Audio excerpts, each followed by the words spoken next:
ahead, because I'm actually a big proponent of Jabi as well on the Copenhagen Flames side. Talking about Roe and his ability to entry frag, Jabi as that second man in can be a monster. So let's see how it all shapes out. We're diving right into Vertigo here within Group A, and let's see whether FPX can get it done on the T side. They've got themselves a triple set of utility, Michael. So even if you can drop them over, they don't want to be risking it regardless. So hey, why don't we all have some just in case? Yeah, let's not pigeonhole ourselves just yet. Copenhagen Flames, on the other hand, they've also got themselves a triple set. So it's going to be interesting stuff as we go into what looks like a delayed A ramp hit. Initial shots being exchanged. Nothing too much done, though, in the meanwhile. Yeah, falling back, and it's in towards this A bomb site. The double smokes are down, so a complete wall that Copenhagen Flames aren't going to be able to deal with. The nades sail in and do a decent chunk of damage. In fact, finding Roy completely. Zyphon's now picked through the smoke as well. They're getting nothing done here on the hold here on the side of Copenhagen Flames. And with that bomb now going down, it's a 5-on-3 where now, sure, these smokes are fading, but you've lost the numbers. And now, those smokes have been refreshed. They're trying to move through. There goes Modern. He's down and out while flashed up. But numbers going down. They're trying to get onto the bomb. Still, exchanges coming through. Jabi's the one coming out on top. And they keep sticking it. The T side, though, can stop in time. And Copenhagen Flames just can't get it done. FPX start things off nicely in Copenhagen Flames, despite looking like initially they were in a spot where they were ready for the full retake to come through. They had the utility for it and whatnot as well. The refresh smoke was just a bit too much for them to deal with. Maybe not expecting that third set to come through. Yeah, and that double nade onto the super boxes as well was just too devastating, it felt like, because they had that double man setup just in case FPX tried to get aggressive through that wall of smokes, but instead falls right into the trap. So it's well called. That utility is very well placed. Now we see the force buy-in from the Copenhagen Flames. Ikadoz, we didn't really talk too much about him, but is already proven to be a pretty solid component. Spam's not really going to find anything over here. Sorry, it was Nikadoz that I was talking about. I think I said Zyphon on the AWP. I was really, yeah, I meant to say Nikadoz. Again.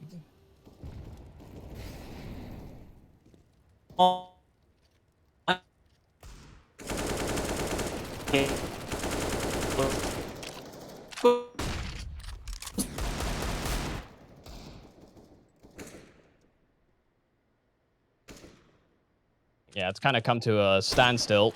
Nikodal still fancying the peaks, and there's the headshot. Madden offered up a solution, and instead there's the trade right back. FPX are maintaining a bit of control, but Zyphon distance with the Deeg does find the kill. 3-on-3, these players are so low here on the side of FPX. They don't want to give up this control, and they're finding more and more tags. Jabi as well prevents them from getting away with that bomb, so they continue to fight. Smoke deployed now from FPX. They're trying to get back into a position where they can maybe get away to this B bomb site, but Jabi has closed the distance. And he's heard Stico as well in the back lines now. Emmy trying to push forward. A lot of damage dealt. Jabi could be the man on the side, but Emmy's gone, and so is Stico. Jabi with a quick shot to the head, and there's just no chances whatsoever. Copenhagen Flames come out with the immediate response to that pistol win. And they just keep on fighting at A ramp. They don't give up that space after they lose the initial trades. They collapse, and FPX aren't prepared for them to continue swinging. As soon as they kill one player, it seems like two more rear their heads from the Copenhagen Flames. And so it's just this back and forth set of trades where, sure, yeah, that Deagle might have been nerfed slightly, but it's still going to be devastating if it hits a headshot or two. All those tags that are being found. Even after winning the pistol, second round does go the way of the Flames. And that's some of the impact that Nikados can have on that AWP or Scout alike. It's constantly lining them up for those tags. Look at the boost in from FPX, taking so much damage by the Molotov, but it lines up Stico for the first kill on the entry. They're trying to get some distance in towards this B bomb site. Bomb is coming that direction as well here for FPX, but they dial it back. They recognize that maybe Copenhagen are going to be moving heavy on the rotations, just leaving Stico on his own. And Stico's used to this position, just be holding it up, trying to peek forward, baits out some time, and right now nades being thrown as well. Just has to avoid as much damage as he can while he buys time, but peeks out, finds the first as well in the meanwhile. Oh, this is still so awkward. They've now moved on back, seeing if they can support Stico. try and use the numbers in their favor. Farley is quite low as well. Nikodos still could be a thorn in their side. Roe is there to double up, and they line up for the spray. Oh, things go wrong. FPX, sure, they had those numbers, but once again, it's low HP players with that bomb loose. The CTs, they know it. Utility's also not there. They peek out, quick tap, but it's traded. Stico still alive from the beginning. The Lurk still trying to get it done, but as shots keep getting fired out, he knows he's being boxed in. Not much to do over here. Jumps up, but gives up his position as well. Hooksy's got the perfect weapon for this, the MP9, as he waits it out with the smoke on the side. Now, bomb can be recovered, but Stico needs to be careful. Might want to push forward. There's not much time left. Hooksy knows it. He's in the advantage, and as he peeks out, it's Stico to take it away. And unfortunately, just not being able to finish it out. Take it away to a lower round. Yeah, turning the wrong direction. If he had gone much further, might have found a timing, but Hooksy doesn't wait around for that much longer, especially with that smoke being down. And once again, the Flames are falling victim to too much tag damage early on into these rounds, that it's dangerous stuff. Absolutely. I mean, you have to also start giving a lot of respect towards the fact that they're continually able to exploit the individuals who are being caught off while Stico's on the lurk. They're able to get that damage. Meanwhile, Stico gets the first kill on Javis, but the response from Copenhagen Flames is immediate. They're using it for rotations. They're using it perfectly in that regard as well.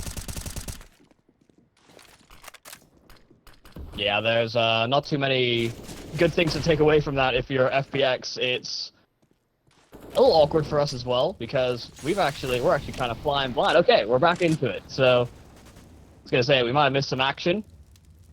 You guys might have seen it, but we did not. Madden's dropped, and with Emmy already low HP as well, things not exactly shaping up the best. Stico, close distance, does force Hooksy back and away, and they found the pick onto Nikodos. That's a little bit more room over towards A. Lurk from Zen finds nothing.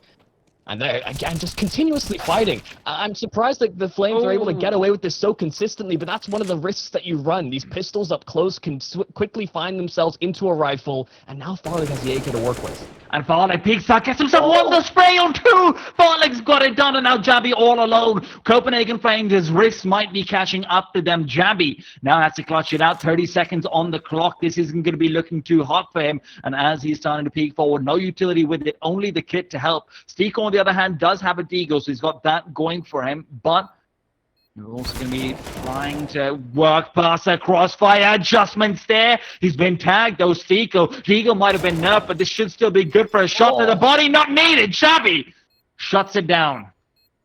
Oh, Jabby just so snappy on both of those kills. As soon as FPX fire off shots, he doesn't have the drop on either of those fights, but he's able to whip around in time.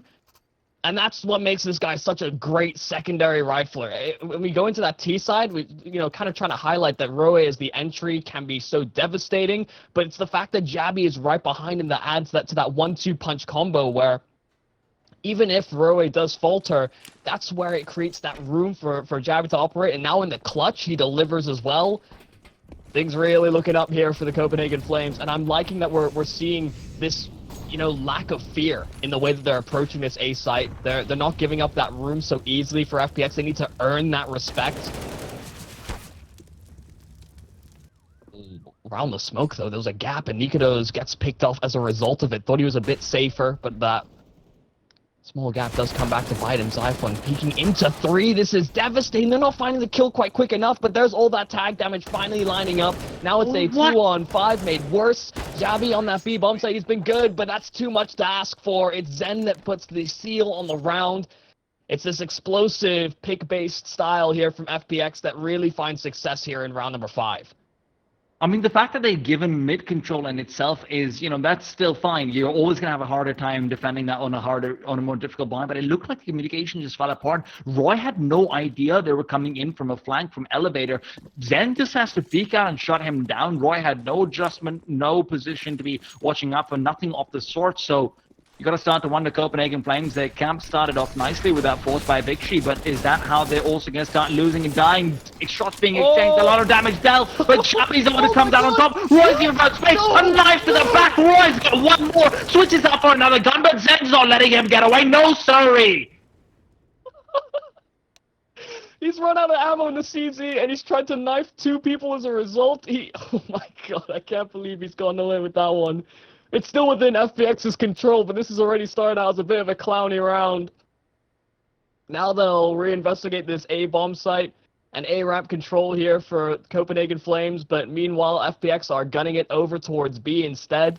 So things can be recovered in those earlier duels, but FPX will have a free site to capitalize on. They can get this bomb planted, and they shouldn't allow for any real easy access points here for the Flames.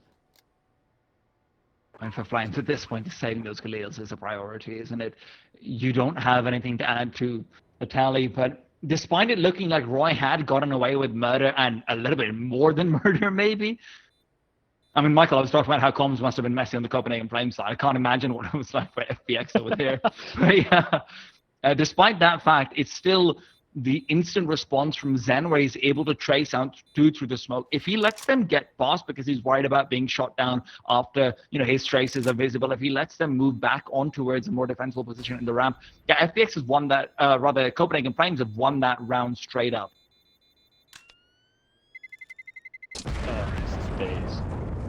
It's ridiculous that we're 5 rounds into the European side of things, and we've seen this man just run at 2 people with a knife. Love to see it, really. He gets his hands on this Galil, turns, fires off the shots, and he runs out of ammo in that as well, so why not?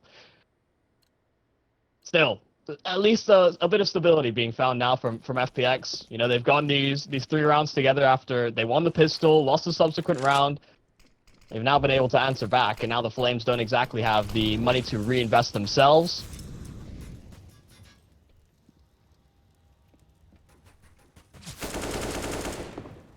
Boost is a little dirty.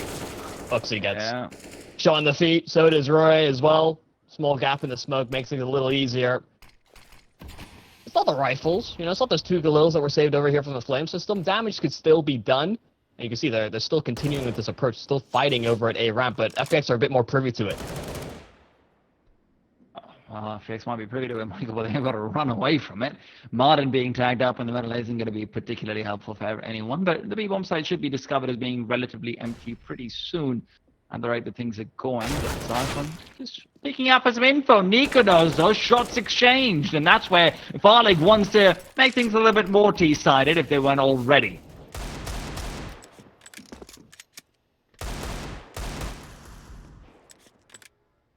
Yeah, not making the same misstep that has been plaguing them so far on this T side. Just cutting players out on the rotations. This time there's not going to be any saving graces.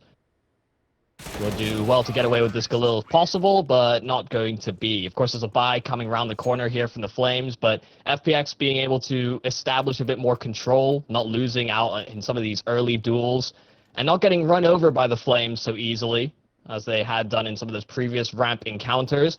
I was saying that they needed to earn that respect before the Flames maybe start to play a bit more passively, go for a few more gimmicky plays, or try and set up timings over on that A side aggression for the CT side. I think they have earned that respect now.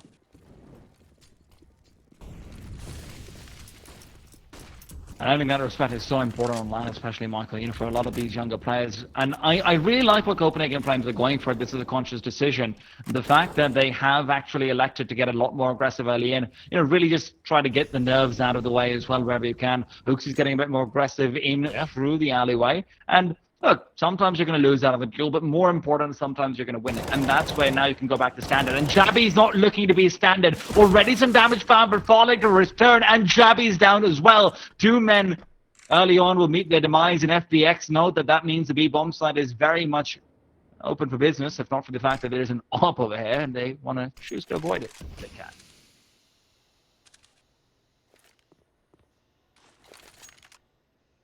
Wonder whether or not they'll scout it out appropriately. You can see that FPX aren't making real sudden moves, just grouping themselves up, and Nikodos, being that he is that sole defender of this B-bomb site, He's going to get a whole lot of pain sent his way. Orp does strike first. Stiko hits the deck, and Nikodos goes out for another swing, but the flash is good. Molly at his feet as well, so has to reposition. Is no longer safe within this bomb site. These flashes are right on the money, and Roey just gives him a little bit more room for Nikodos to find another. This is a 5-on-3 that has collapsed into this 2-on-2, where FPX are moving back and forth, pushing and pulling, and they've pushed Nikodos out of position. Hooksy now has to try and read into what's going on. 20 seconds left, and FPX dialing it B.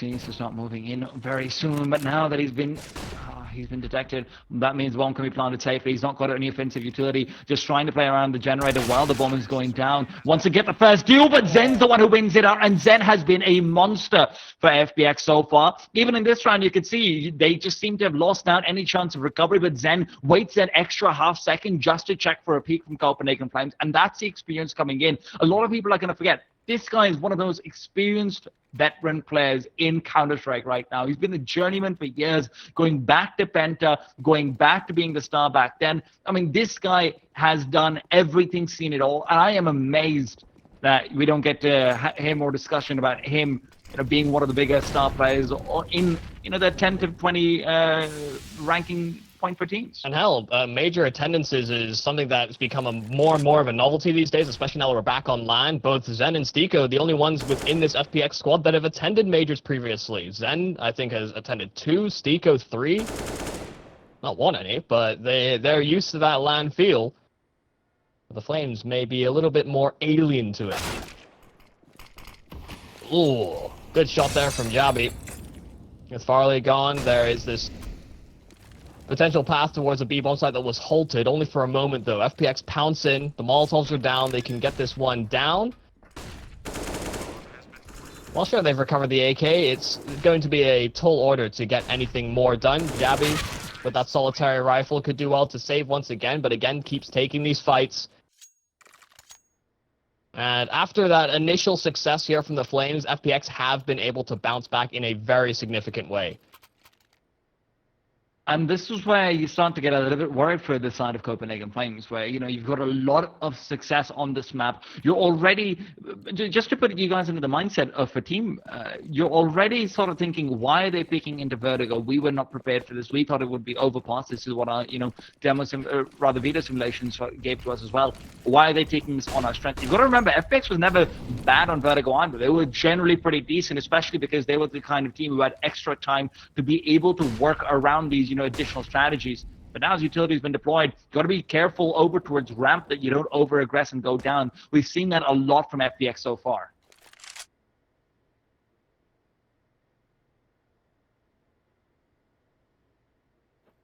What's going to be the solution here from the Flames? FPX once again setting up for the boost play. Molotov's flashes, good timing for the Stiko. Does spot out that AWPer, and Nikodos gets nothing done. Oh, Jabi, Molotov's coming, buddy. He has to take these fights or extinguish it and throws the smoke instead, so he will buy a bit more time here for the Flames to adapt and try and move in for rotations, but he's getting gunned down, spammed to all hell.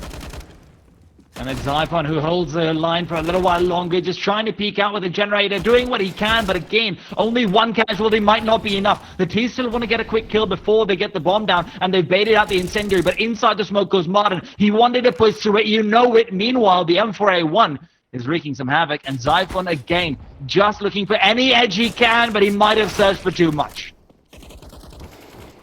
Well, Zyphon gets another 2-on-2. Sure, this bomb is taken away, but now with only Hooksy being remaining, he has to do it all, lead by example, but caught as he drops down. Zen just waiting for that fight and that opportunity to arise. And it's another close round here from FPX that's been able to be brought over the line. I feel like this is around the time that you expect the Flames to maybe call a timeout. Of course, with this being best of ones, there's no chance to bounce back into the follow-up map in the series. This is your one and only chance to deal with FPX, who are, they are regarded as being the overdog in this matchup, even with that lack of gameplay, lack of footage. Can't always get a fine attunement to what kind of form that they're going to bring to the table. I feel like they're going to have to be very careful about this one because they started out confident. We were kind of admiring their initial game plan, giving the fight to Fun Plus Phoenix. But now they've made these adaptations. They are very aware that that's the way that the Flames are playing it. And so what's the plan B? What's plan C?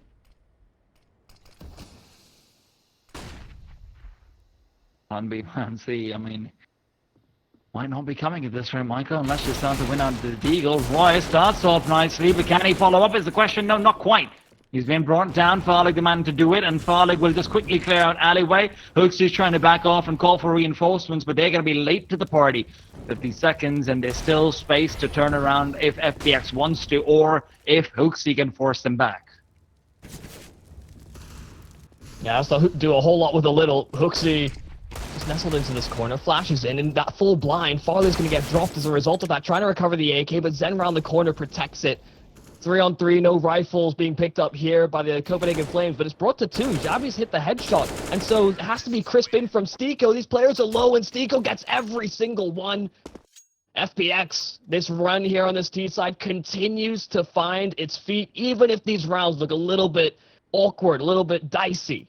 And so much of that comes down to the two players who are making it all happen. Between Stiko and Zen, we have seen time and time again them being built out. Stiko's the one with the big numbers, but we've seen Zen come through with massive impact franks as well. And this is something we know about Stiko, is that when it comes time to clean up teams that would be considered lower down than FPX, he cleans up like nothing else. He's got every single angle down, he checks everything perfectly, and whenever you put him on the lurk, you know, you best be sure he's going to be good for at least one. Yeah. And that's materializing itself on the server. Copenhagen Flames are being dismantled right now on FPX's T side.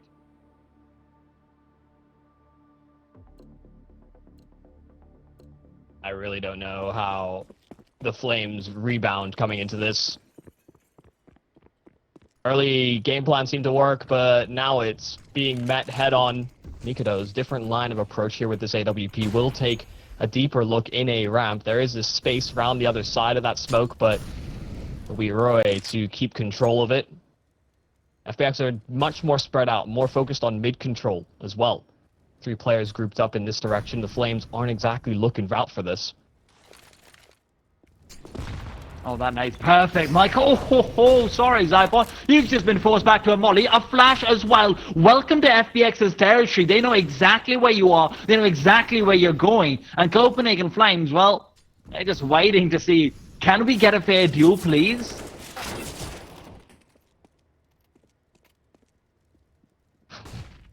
Well, fair duels will finally be presented to itself. Madden now trying to probe into this B-bomb site.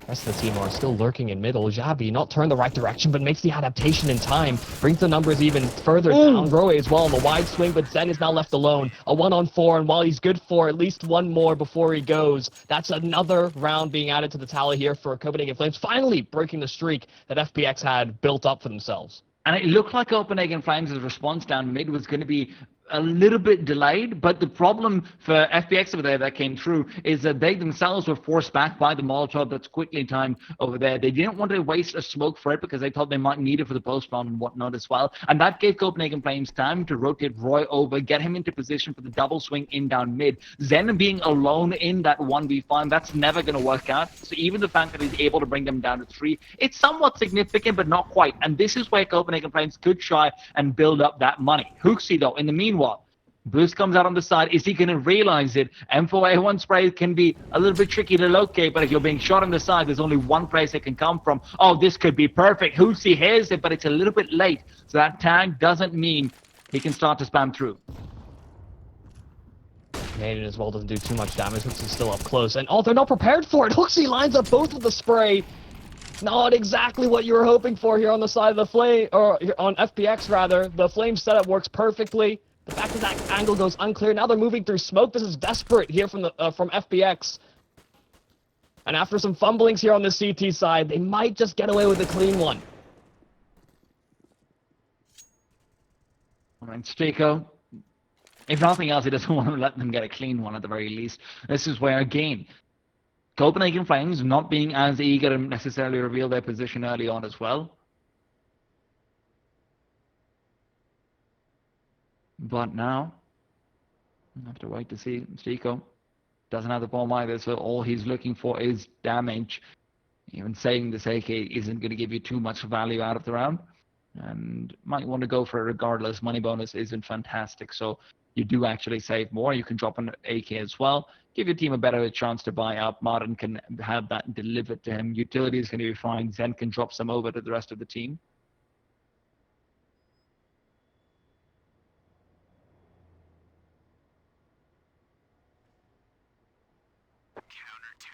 Yeah, never going to be a chance to win this one. So, FPX, they are getting met with a bit of a wall, even with them winning as many rounds as they did back to back to back. A lot of them were kind of reliant on finding these opening picks and working the map and slowly punishing some of the aggression that the Flames have been going for. But now being met once again with that A-side pressure, FPX just losing too many of those numbers to find a reasonable way back into the round. Only 2 more rounds left in this half. We'll see if this continues, whether they can salvage what was a good start here from the Flames, or whether FPX will take a bit more of a commanding lead. Ooh. Spam is right on the money. Hooksy thought he might have been able to get away with that one, but they do not. And instead, it's back and forth trades over at ramp. They're going to come away with an advantage.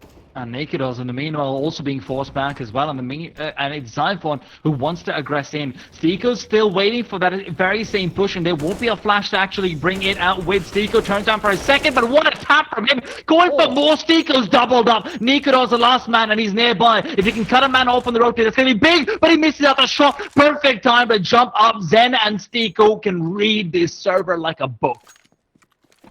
And Nikodos has to run his way back over towards that B bomb site. It's a race to this finish. Of course, FPX got that head start, so they can get this one planted, set up in some post plants. They have the Molotov here on Nikodos to try and do some damage, but they're already out of there.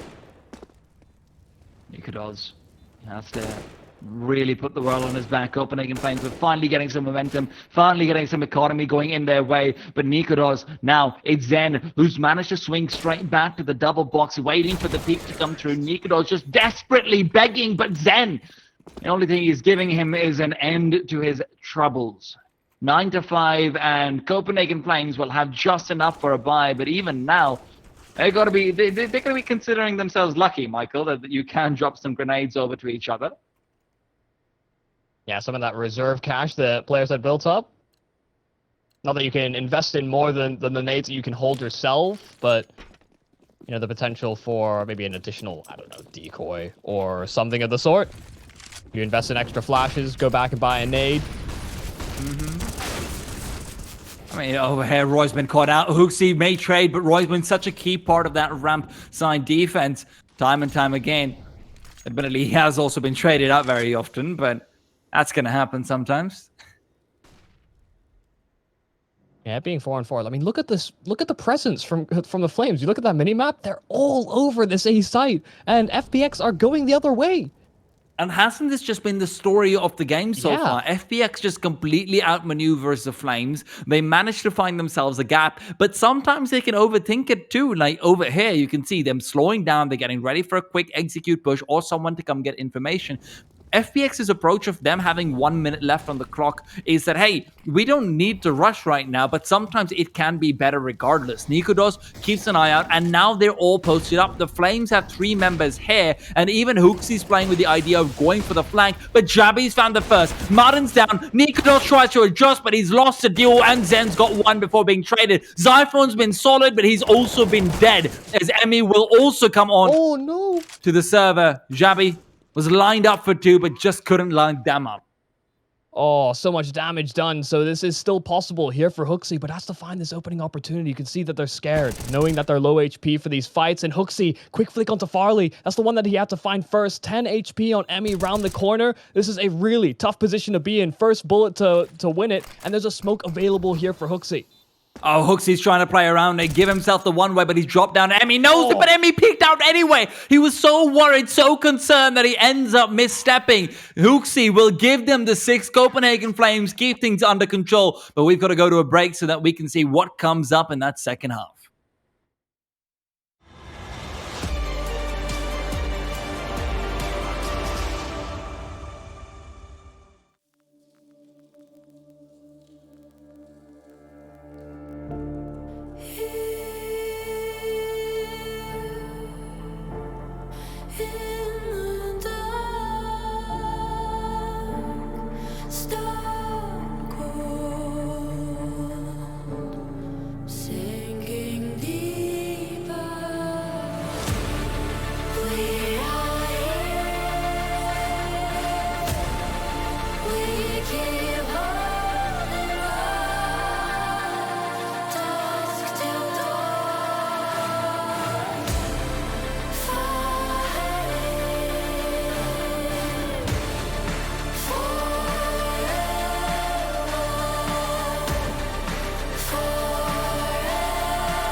And we're back into it. Second half underway. It's going to be a story about whether FPX are going to be able to make this run here on the CT side because their adaptations on T looked magnificent. Of course, it's IEM Fall. First game within the group, and we've already seen a little bit of a back and forth. Copenhagen Flames putting some tests and some pedal to the metal to what FPX may not have anticipated to be the plan. Of course, I'm joined by T-Time, as always, and we're going to have to see how the second half shapes out. It's T-side from the Flames. They don't have utility. They're just running at them.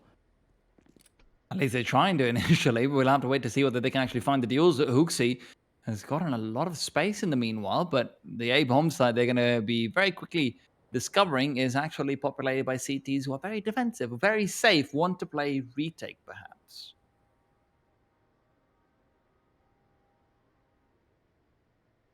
Tough position to be in.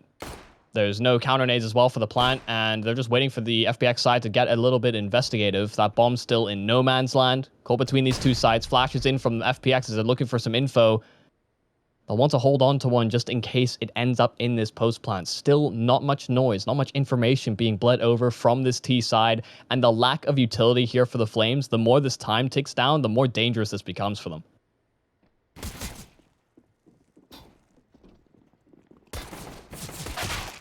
Oh.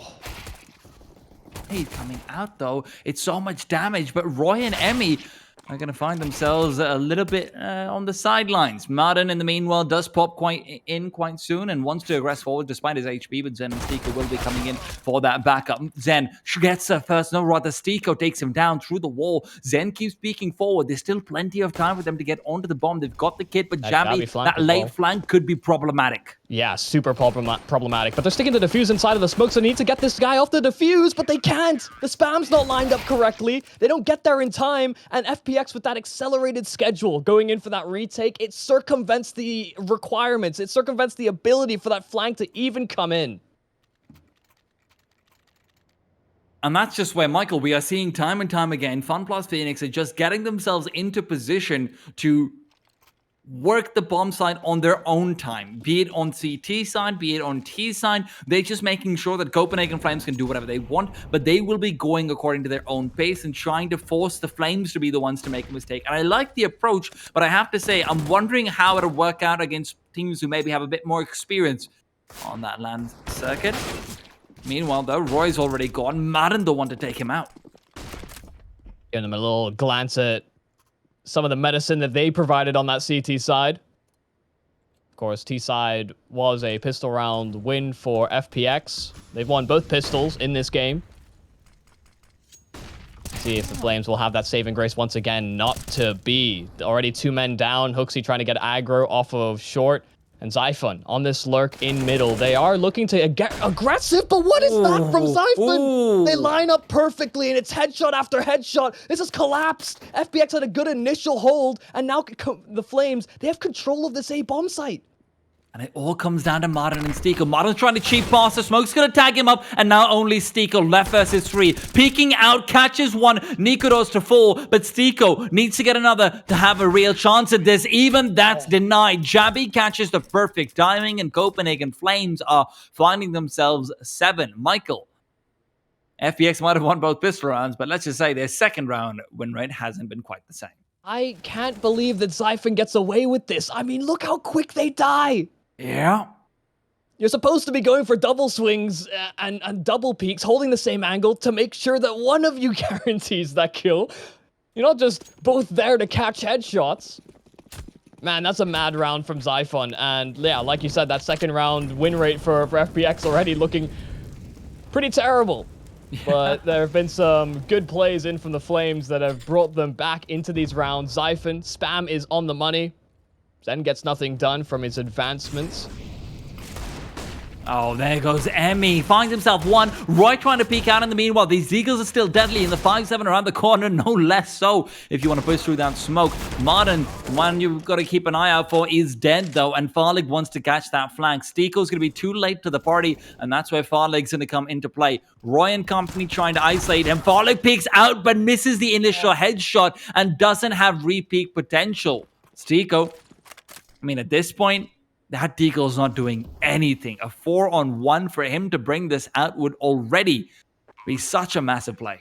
2 headshots, 2 body shots, no problem. He's been having a hell of a game. But yeah, this is, in all seriousness, this is a very difficult round to win. And saving what little he has, you know, some armor, a Deeg, isn't exactly very misplaced. That will be the call. Solid round all in all here from the Flames. They capitalized on some of these advanced positions, even while they're getting caught out from the pistols and how quickly they were able to rotate into that site, not being punished for it. And I think it was a Liege, you know, very interested to always see. Oh, I love this. Is that Stico? Yeah, that's the spam that's available if he can just line it up, but he's hoping that they're maybe stacked on each other's heads because he would have shot at the feet. Lineup just a little off, but the idea is there. But yeah, I think it was a Liege. You know, always interested to see what pros think about the new update and some of the changes that could come in. Of course, the Deagle being nerfed, he, you know, foresees more CZs and 5.7s seeing play, which makes a whole lot of sense. You know, they're cheaper. You're not going to get that same level of effectiveness when players rush you down with just the Deag anymore. So the 5.7 and CZ already seeing some play in this game. Guess a testament to that fact. Players are exploring their options. Oh. Well, that's the value of saving that Deeg, I suppose. Gets their hands on an AK as a result of that, and things could get a little bit dicey from here on out. Well, at the same time, you're really just relying on Modern being able to get the perfect position in with this flashbang that's being lined up, but that just doesn't look possible. Copenhagen Flames are now the ones who are running circles around FPX, and with the flash, at least they'll get information, be able to rotate in a reasonably timely manner, but this is where the only real threat they have is the AK, and it's not going to be there in time. Zen's already down, the Mac 10's farming up, Farnlick to make his way over, and Emmy's down as well, not a single frag from that saved AK. Would have loved to maybe see it in Stico's hands, you know? Yeah. Swap over the Deeg to Modern instead. Just the ability to have the Kevlar does give you better chances in those fights, so I do agree. But small maybe miscalculations, you know, just that's just the way that they decide to divide their assets. And once again, it's Stico against 4 to save a Deagle and some head armor. There, of course, is a buy around the corner here for FPX, and I think we really do need to see Farley and Madden come online. We talked a lot about how they are crucial components, and it's the players that we look at as being more the veteran level players, bail them out of bad situations, clutches, potential round reading. I think from Stico and Zen that have been a huge pressure release here from FPX when things have gone a little too hot, a little too sweaty. And so with those young guns that we're talking about, with Madden the Madman and Farley, this AWPer that seems to have come into his own, been released from the confines of just being a, hey, AWP, can you clear this angle, please? Now Farley I feel like he's got a voice. We need to see that come online now on the CT side, because that's where he usually excels. And I mean, Fun plus Phoenix, they are going to stay true to the words of their coach. All of them pulling out the M4A1. Devilwalk, of course, in the pre-game gave us a small little shout saying that he thinks it might be a little bit overpowered. Yeah. So I'm glad to see at least they're sticking to their guns, quite literally. Well, I'm a big fan of the change, as you know. Yeah. I've had this conversation many times, even before the buff. Hold the point, Michael, because Stico's held the line. Jabby initially found out, and that's going to be a big one to take away. Roy, meanwhile, Nade's going to be dodged out, but that still slows him down, and that's all they were looking to do. Martin, meanwhile, just trying to get in position. I think he's had a smoke thrown over to him, Michael. I might be wrong about that one, but did just get that one added to his inventory, so I'm quite happy about how this is going. Now, wants to use that one way for a while longer as well. Roy's not going to actually be able to see him for a bit. Martin's actually at risk here because his barrel's going to stick out much further than Roy's is on the low ground. Good choice to reposition, though. Oh, he still gets it? What? And now he's speaking out for more. Gets information of Nico Doz's position before backing off. Martin. They're going to expect that Stico's pushed up over at B is the big question. Hooksy just turned the complete wrong direction, so it's an easy backstab. So this is a 5-on-2 all of a sudden where the Flames have gotten nothing out of their default. some of these more aggressive plays here from FPX have really worked out to give them this advantage, and Xiphon gets nothing. As soon as he peeks into one, there's the immediate swing on another. Bomb controlled here from FPX, and Nikodos just gets executed as well. FPX, they get themselves into these rifles and immediately have a nice clean round. And that's such an important frag for Martin to find onto Roy. It didn't look like he should have been able to get that, but Roy maybe not prepared for the initial vertical angle, rather just taking a peek out towards the alleyway instead.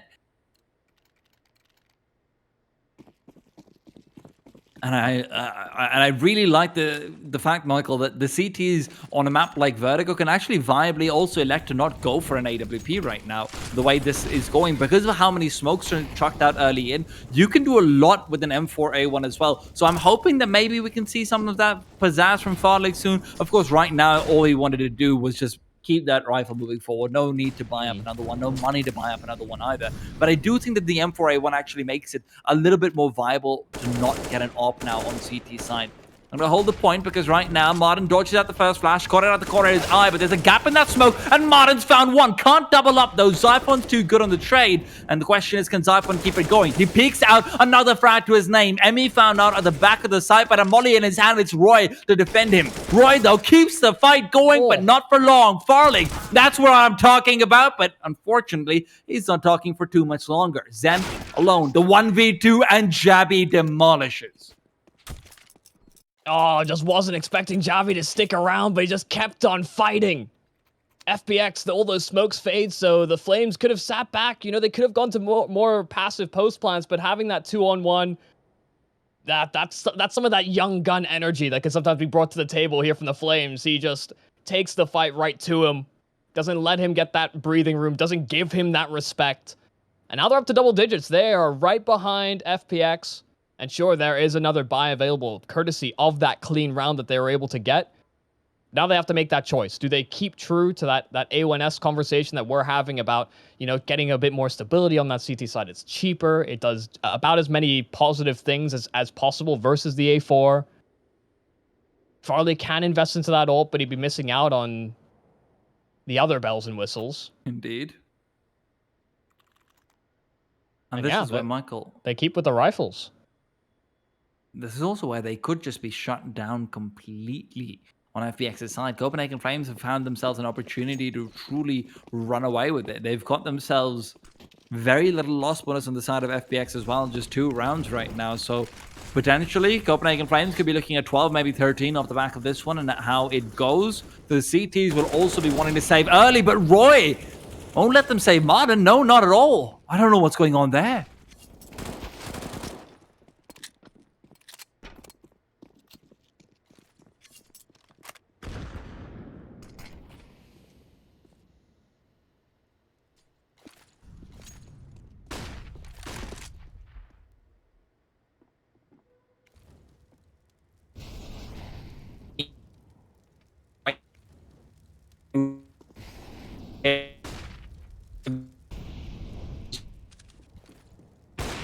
Alley. There's still a lot of space to be gained. Nikodos misses out the first, gets the second, going for more, but Amoli misses the mark. It won't quite get to him. He's not forced out, and he gets Zen through the head of Jabby. Farlig, meanwhile, sure he can trade, but that is from beyond the grave, and Stiko's left in the 1-on-2.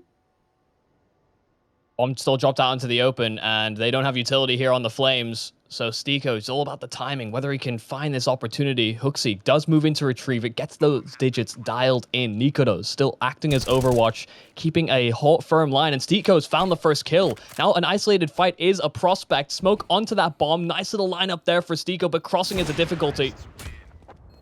Oh.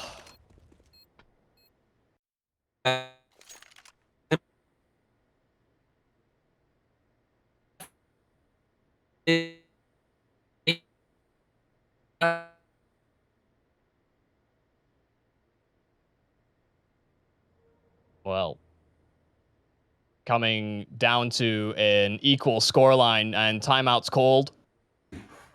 Yeah, that money has run out. I don't know where FPX go with this one. You know, you can still opt for some of these half buys, but with the Copenhagen Flames now picking up a bit of steam. I think they're finding some equal footing here on this T side, the same way that FPX were able to bounce back on their respective first half.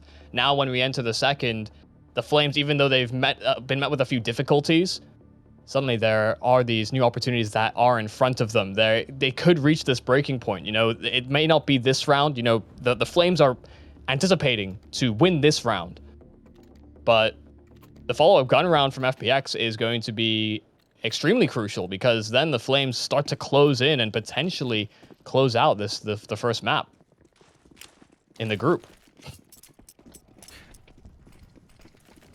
And that's going to be a big win to find for them as well, Michael. Let's not forget, Copenhagen Flames, they're in, I wouldn't necessarily the toughest of groups, because FPX's high seed does place them here, while other teams might have, for example, Heroic and Astralis both in the same group, the same way.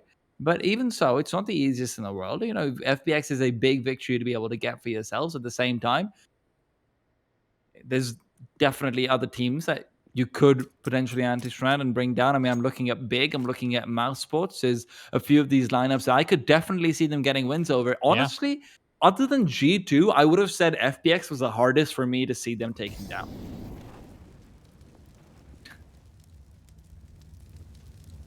Well, it's nice and easy here from the Flames. They just spread out, looking for clues, seeing what they can piece together. And at the moment, FPX aren't exactly showing too much. Jabi getting caught out from the stairs angle, but prepared for the swing. Farley could drop from above, and that's a hard one to adjust for, but Jabi still gets it nonetheless. All these players over on this B bomb side here for FPX, so it's a clear gunning towards the A side of things instead for the Flames to get that bomb planted. Just trying to make sure that nothing gets out of control. Just running right into this SMG, and Madden's out of there. He's got 4 HP. He wants to hold on to this AK.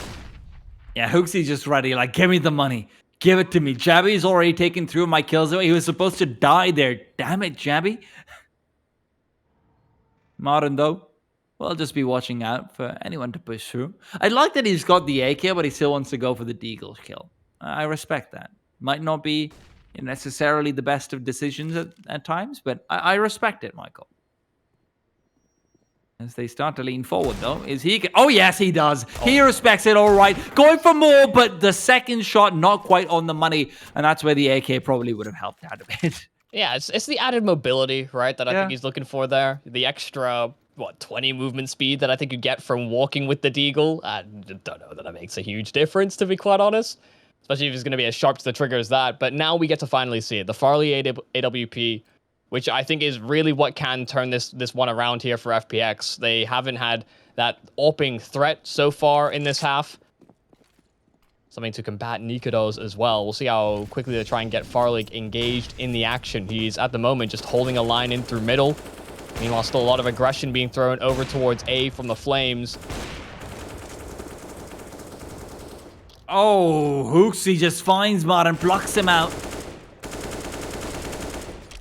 And now we've got to wait to see what exactly is coming in. Grenades not going to be able to catch out too much from Hooksy's side. Still, Zen, the man we've got our eyes on constantly, just hoping to see a similar level of impact from him as we got in the first map, rather in the first half as well.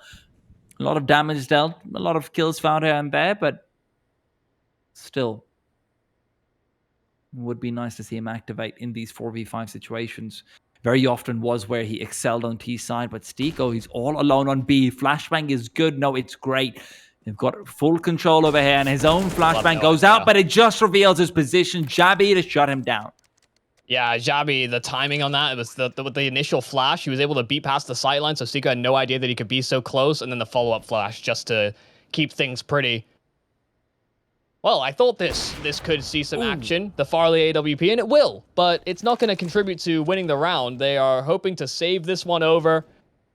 The Flames are beginning to build more and more here on this T side, where like we've been kind of saying throughout this game, FPX, I think a lot of people would have looked at this game and seen, oh, FPX versus Copenhagen Flames, that should be an easy walkover. We see FPX in all these S-tier tournaments.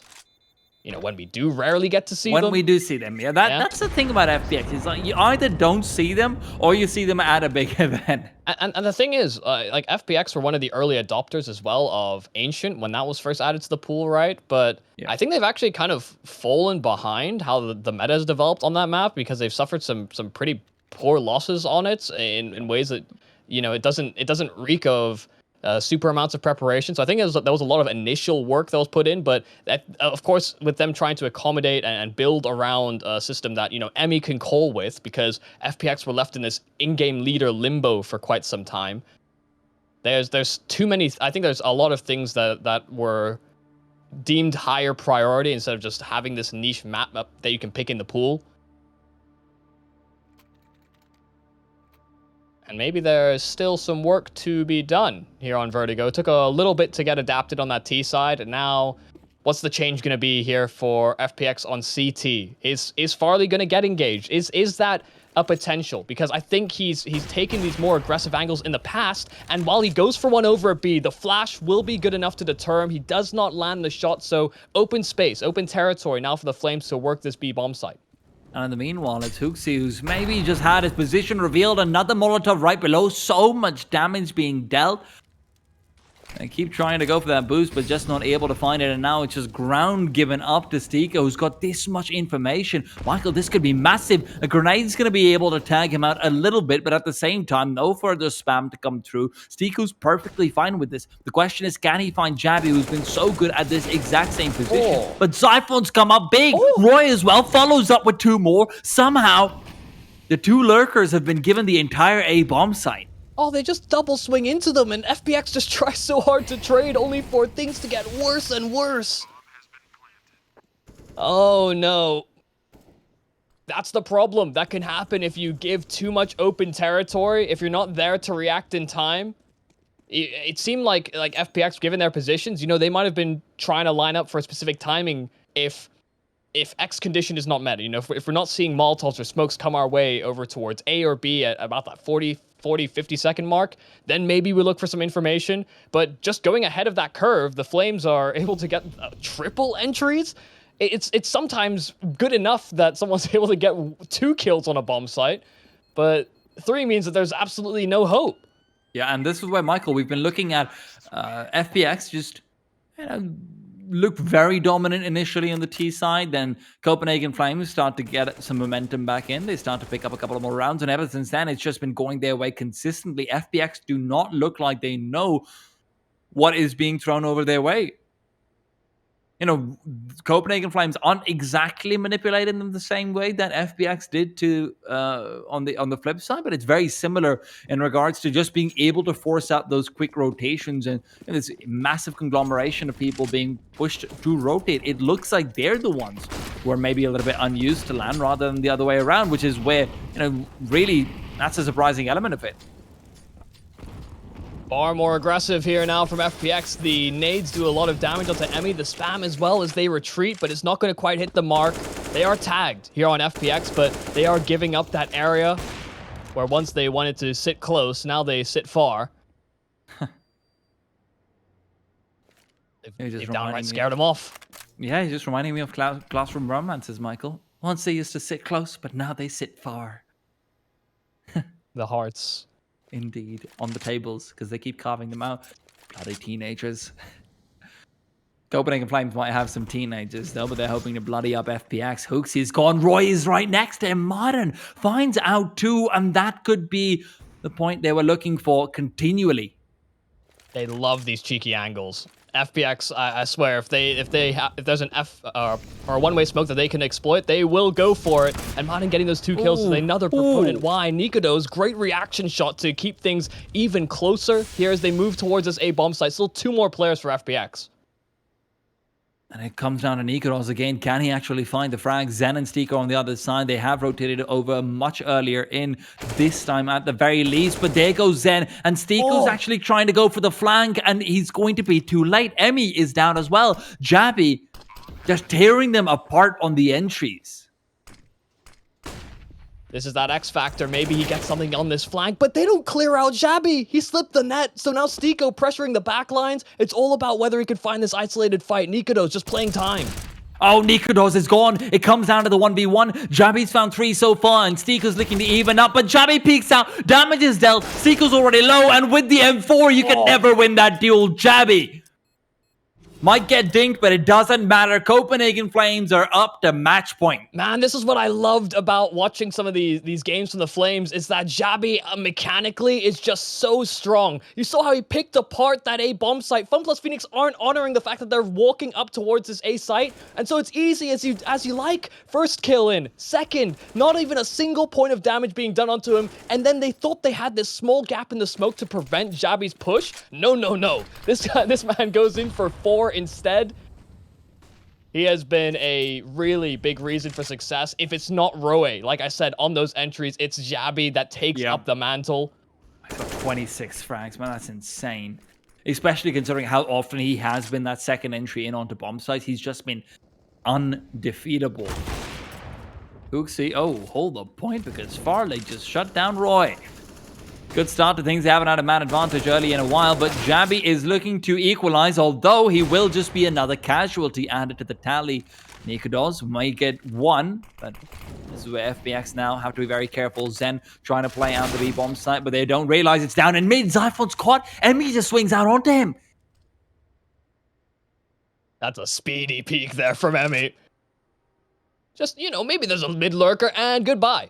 So even with that utility that's been thrown over towards this B-bomb site, the Flames aren't going to move too fast off the back of it. Emmy never really stopped moving forward after that mid-swing, some open territory, and now it's all about the A or the B path, and he's chosen rightly so. So a quick flank will be available as Copenhagen Flames start to slow work B.